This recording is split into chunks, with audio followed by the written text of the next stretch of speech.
Karibu kwenye habari za ulimwengu. Katika kipindi hiki cha taharuki kubwa ya kimataifa, uchumi wa dunia umeanza kuonyesha dalili za wazi za kuyumba kufuatia ongezeko kubwa la mvutano wa kisiasa na wa kijeshi, hasa katika eneo la Mashariki ya Kati. Ripoti mbalimbali zinaonyesha kuwa athari za moja kwa moja tayari zimeanza kuonekana katika sekta nyeti kama nishati, biashara na masoko ya fedha. Chanzo kikuu cha mtikisiko huu ni kupanda kwa bei ya mafuta duniani, jambo linalohusishwa moja kwa moja na hali ya kutokuwa na uhakika katika njia muhimu za usafirishaji wa mafuta kama mlango wa Hormuz. Njia hii hupitisha sehemu kubwa ya mafuta duniani, hivyo hitilafu yoyote inaleta mshtuko mkubwa kwenye soko la kimataifa. Kutokana na hali hiyo, gharama za uzalishaji na usafirishaji zimeongezeka kwa kasi katika nchi nyingi, hali inayosababisha kupanda kwa bei za bidhaa na huduma. Mataifa yanayoagiza mafuta kwa wingi, hasa yale yanayoendelea, yanaonekana kuathiriwa zaidi, kwani bajeti zao zinakumbwa na mzigo mkubwa wa matumizi.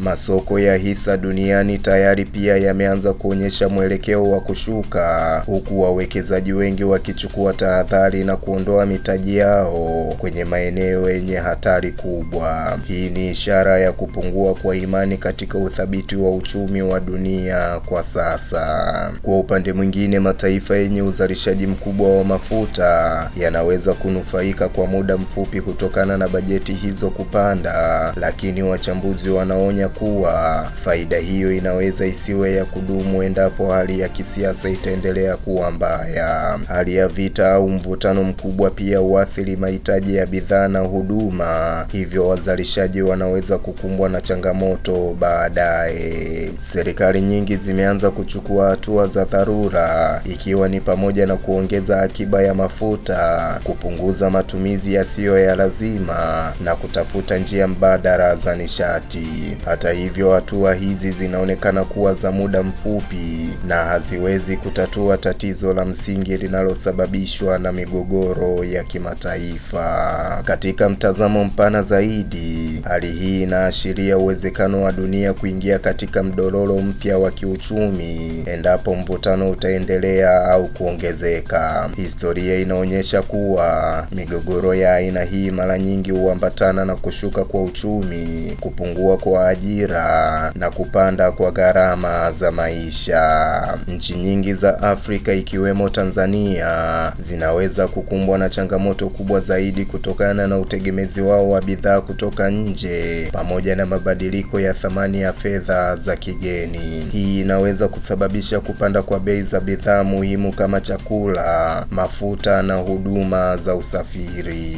Aidha, taasisi za kifedha duniani zimeanza kutoa tahadhari juu ya hatari ya kuongezeka kwa mfumuko wa bei pamoja na kushuka kwa kasi ya ukuaji wa kiuchumi. Hii ni hali inayoweza kuathiri moja kwa moja maisha ya wananchi wa kawaida katika mataifa mbalimbali. Kwa ujumla, kinachoendelea sasa ni ishara kwamba uchumi wa dunia hauko katika hali thabiti kama inavyodhaniwa. Mchanganyiko wa siasa, vita na maslahi ya kiuchumi umeanza kuleta matokeo yanayoonekana wazi, na iwapo hatua madhubuti hazitachukuliwa, dunia inaweza kushuhudia moja ya misukosuko mikubwa ya kiuchumi katika karne hii. Mimi ni Isaac Samuel na hii ni Vision TV.